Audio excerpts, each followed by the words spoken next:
Yeah, what I wanted to say is, in order to do science, we need a logical system, of course, because science is worked on logic. When we talk about communication, we have the logic of society or the logic of psychology, so sociology, psychology, economics, technology, whatever. We need a logical system. And the most logical system is mathematics. It's a formal language. 2 and 2 in mathematics always is 4, and 5 and 5 always is 10. But in life, 5 and 5 means friendship, or 10 and 10 means fight, whatever. So life is playing another thing than the formal language. We need a formal language in order to be able to talk about what life is, what culture is, what society is, in order to bring in all these interpretations in a formal system and to make it understandable to each other. So, but it depends with which paradigm we are working. And if we are working just with an economical paradigm, I'm investing something in order to have a result, power, influence, or whatever. So then maybe this is a model, a model of communication, which is developed in a special model of society we are not living anymore with. In a democratic society, in an open society, whatever. So that's why we have to think about it. And my idea is that the paradigm of observation is much more open, gives us much more possibility to develop our society in connection to the change of the society, because observation is much more oriented to mutual attention. We have to be attentive to each other in order to be able to observe each other. It's much more related to self-reflection. It's much more related to what we experience. It's more related to the sense of surprise and news, because communication is not just something that I try to get any result for what I am saying. Maybe communication is much more a model of surprise, because you tell me something I did not know before. This is what brings me in another way of understanding the reality, of constructing the reality. So I need you as another one, and I need the surprise, and surprise could be as a model of news, maybe another understanding, another paradigm of communication than we use. And again, of course, observation is always a challenge of change, because it could be otherwise than I expect. And this is what describes another understanding of communication than the communication in the paradigm of action or interaction. The same is with understanding communication in a congruential way or in a different way. Congruence, as I said before, we have often the interest to understand each other, or to say we are in good communication to each other because we are thinking the same, meaning the same, and there's nothing in between of us. So this is a special model of society, as communication always is related to the model of society, a special understanding of society, or another one than we are living with. We are not living with anymore with the only family society or hierarchical society. We are living with a very open and diverse society. So maybe the factor of difference is much more important in understanding and doing in the society as you do than the factor of congruence. As I said before, we need each other because we are coming from different points of understanding and creating and constructing or appropriating the society. And that's why we are living in a society where we know we need each other because of difference. Or the more we are different, the more we need each other in order to find a construction of reality we are able to live with. Again, the point of or the shift from professionalism to competence. This also might be, or this also could bring us to think about how are we educating our students of communication and media? Are we educating them in order to have a profession and be professionals in communication and media? Or are we giving them competence? That means giving them an idea of responsibility, an idea of capacity in order to work with a concept of communication in a media-related company or profession, whatever. We need much more to develop the learning process of the people and of the person, and not just developing their roles in having a knowledge on media or of communication. Another point, what we might have to change is in doing science and on communication media, is shifting from an affirmative understanding of science to an emancipative understanding of science. Mostly we do science in order to describe what is and what we think, what is the problem there, what could be the solution. And the solution often is just an affirmation of the order of the society we think we should live with. But science is more. Science should be the challenge of change, and that's why we need much more emancipative interest in doing the science. It means understanding the reality not as it is, but as it could be. So that means much more related to the contingency of reality. The reality as it could be, even if it would be not necessary. But science is not only done if or when it is necessary. Science is done in order to have a reservoir of understanding how could we do what we want to do. A theory then is a reference of challenge and not a depiction of the structure as it is. Not an objective, but a concept of change of the reality, and not the logic of concern. The logic of concern, which is very much the technological understanding of science, but more the logic of discovery.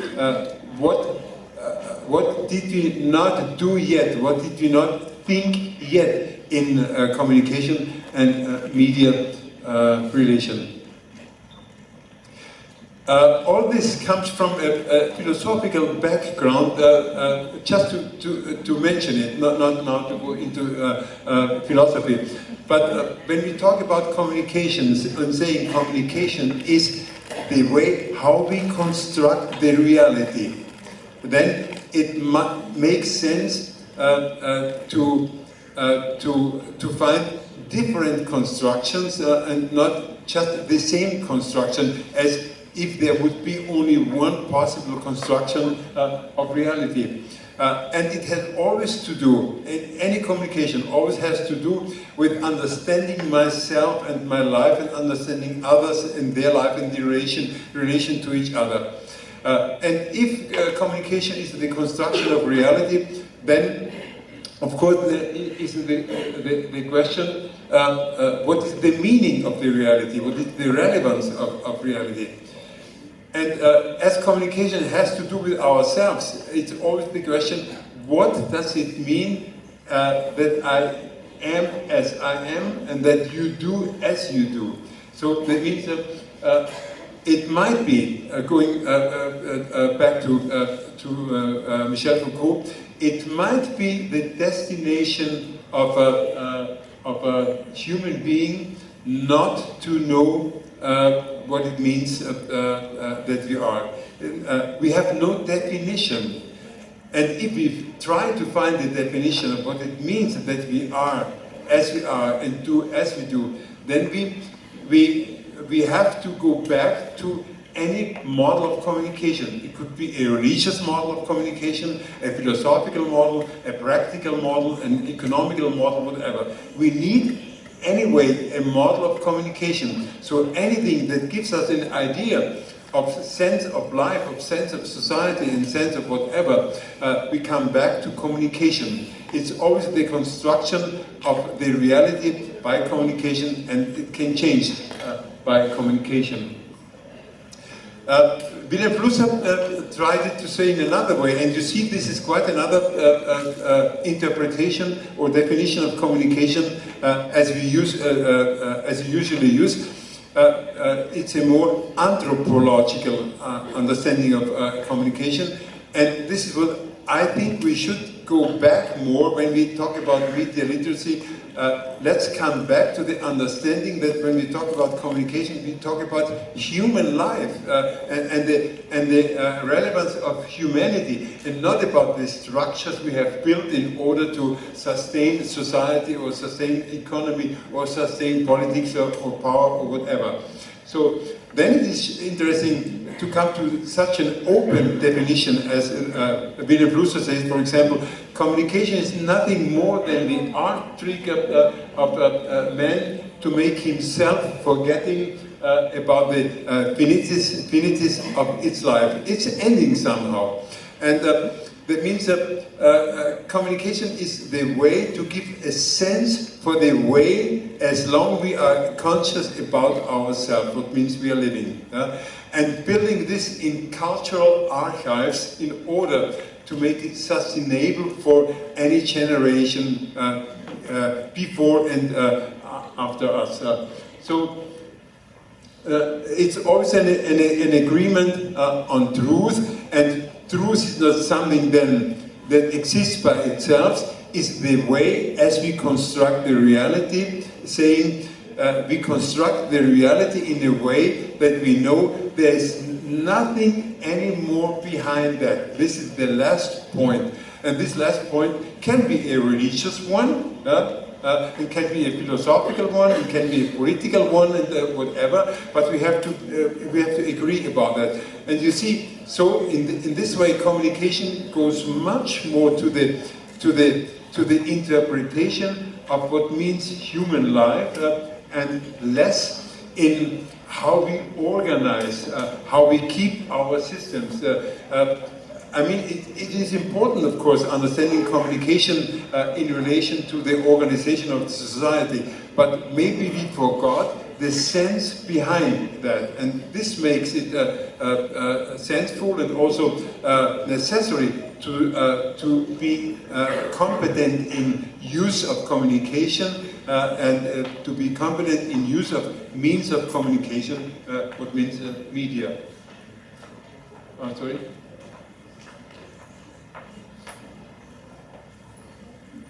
Yeah. Just to, in order to understand what means media literacy, when we say media have to do with communication, as communication have to do as we do the media, then we could see that there are two fields, two arenas of communication. The one is the discourse arena, and the other one is the dialogue. Discourse means we spread information, as I'm doing now. We are communicating in the way that I'm spreading knowledge, information, ideas, whatever.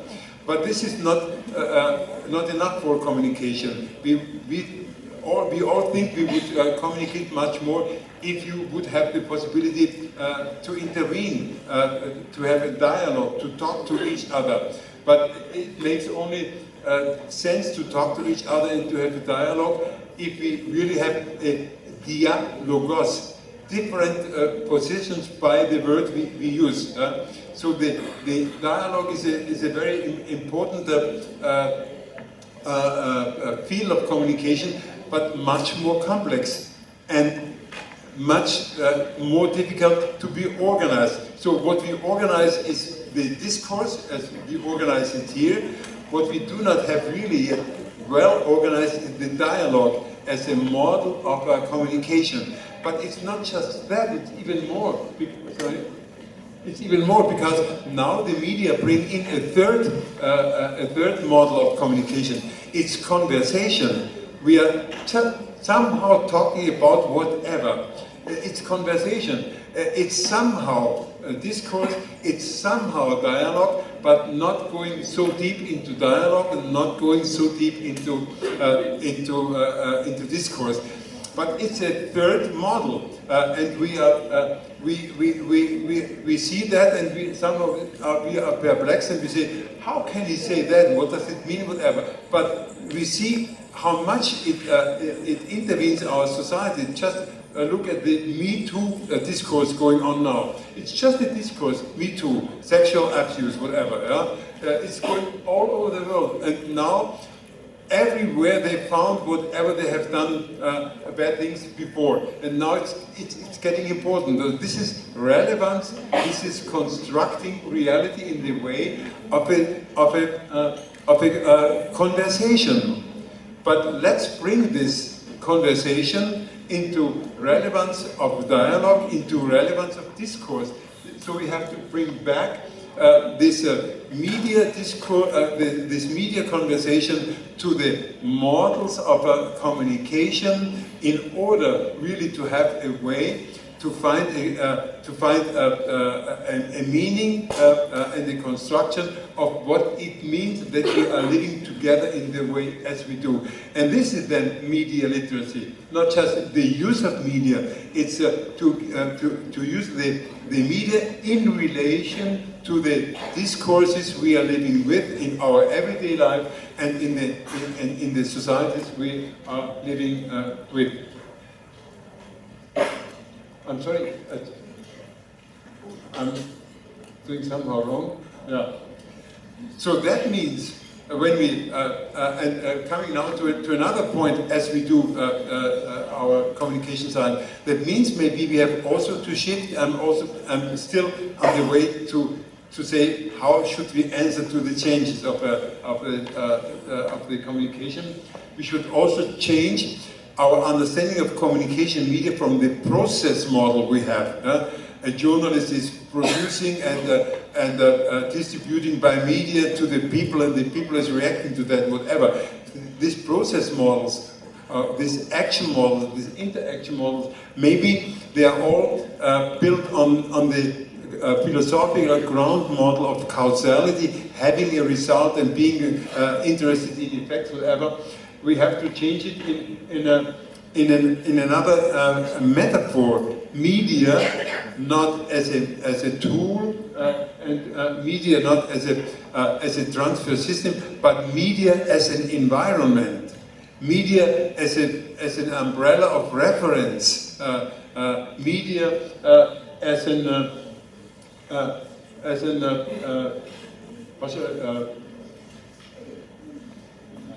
media as a system of observation that gives us a possibility to observe others in any other culture, in order to give us then the challenge to reflect our own culture, our own idea of identity, of all those semantic uploads of communication. Just in short, because I just wanted you to give the idea what is the complexity or the concept behind the concept of media literacy. It challenges us to change from those models we are used to understand communication in society and the relation of communication in society.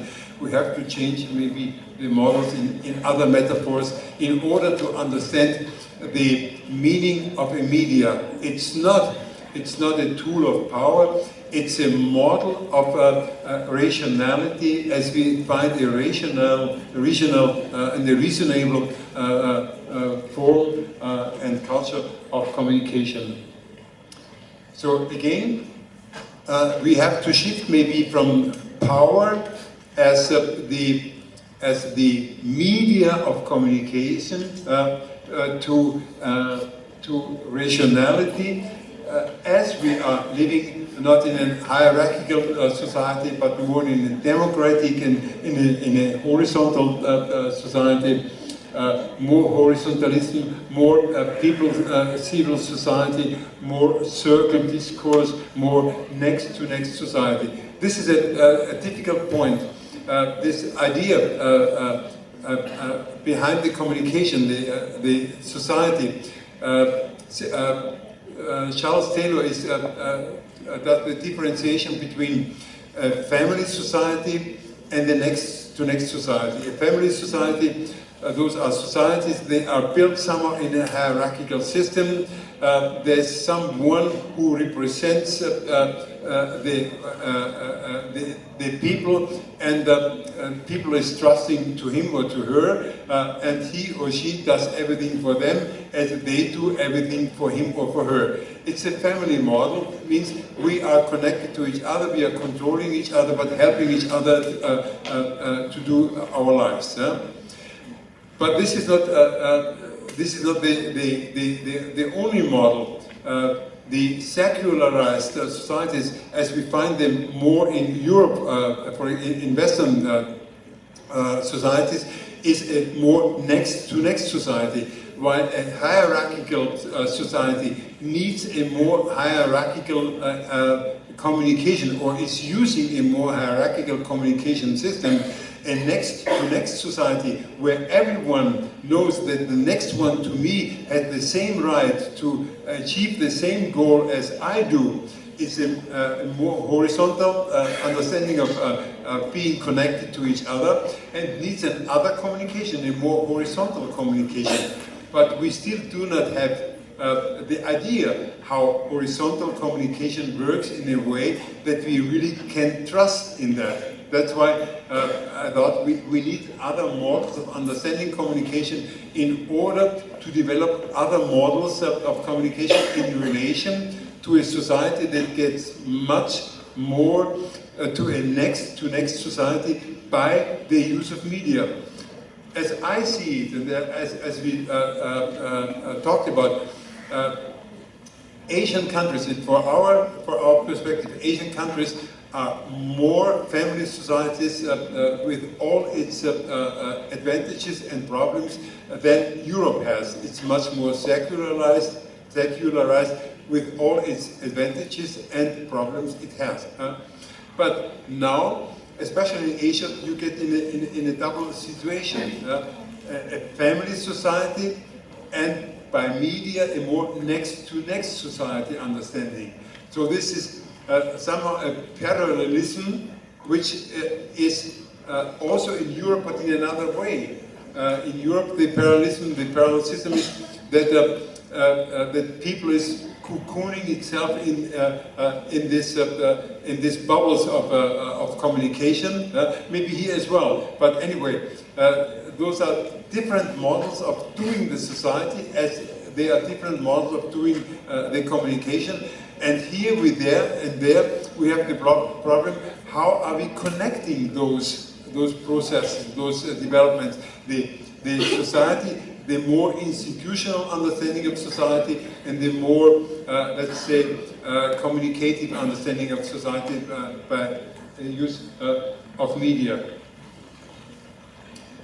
All that, coming back to what I said before, if we are talking about the media as a model of market, as a model of platform, or as a model of forum, or as a model of network, with all these meanings behind that, presence and participation and attention and competition, we need to build a community.